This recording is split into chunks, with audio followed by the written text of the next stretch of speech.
লিটনের প্রশংসায় পঞ্চমুখ সালাউদ্দিন। ওয়েস্ট ইন্ডিজের বিপক্ষে টি-20 সিরিজ অধিনায়ক লিটন দাসের জন্য এটি একটি মিশ্র অভিজ্ঞতা হয়ে রইল। যদিও তার নেতৃত্ব প্রশংসনীয় ছিল, ব্যাট হাতে তিনি আশানুরূপ পারফরম্যান্স দেখাতে পারেননি। ওয়েস্ট ইন্ডিজের বিপক্ষে 3 ম্যাচের সিরিজে লিটনের সংগ্রহ মাত্র 14 রান।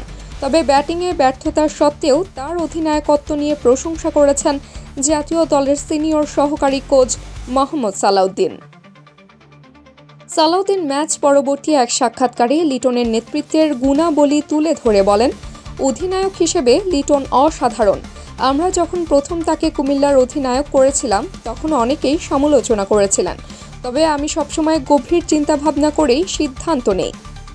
একজন খেলোয়াড়ের খেলার সম্পর্কে ধারণা, দূরদর্শিতা এবং পরিস্থিতি পড়ার ক্ষমতা বিবেচনা করেই তাকে অধিনায়ক বানানো হয়েছিল। আমার মতে লিটনের মধ্যে সেই গুণাবলী রয়েছে। তিনি আরও বলেন, লিটন খেলার সময় সাধারণত 3 থেকে 4 ওভার আগে থেকেই পরিস্থিতি অনুমান করতে পারে। এটি একজন অধিনায়কের বড় গুণ। সে বুঝতে পারে কী ঘটছে এবং সামনের 2 ওভারে কী ঘটতে পারে। তার ফিল্ড সেটআপ ও বোলারদের ব্যবহার দেখুন। আমরা স্বল্প রান করেও 2টি ম্যাচ জিতেছি। এগুলো তার নেতৃত্বের দক্ষতারই প্রমাণ।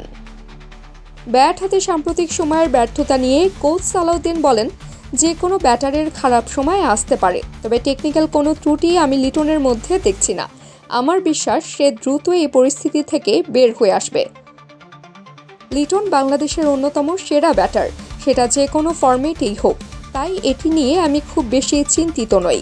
তিনি আরও যোগ করেন, যখন কোনো ব্যাটার রান করতে পারে না তখন সেটা তার জন্য যেমন কষ্টের, আমাদের মতো কোচদের জন্য সমান কষ্টের। তবে এই খারাপ সময় পেরোতে হলে মানসিকভাবে আরও কিছুটা রিল্যাক্স থাকা প্রয়োজন।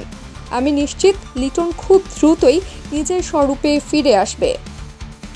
ব্যাট হাতে ব্যর্থতার সত্ত্বেও লিটনের নেতৃত্বে যে কৌশলগত গভীরতা ও দূরদর্শিতা রয়েছে তা টাইগারদের সাম্প্রতিক সাফল্যে বড় ভূমিকা রেখেছে। তাবাসসুম হক, আনিকা, ই সময়, ঢাকা।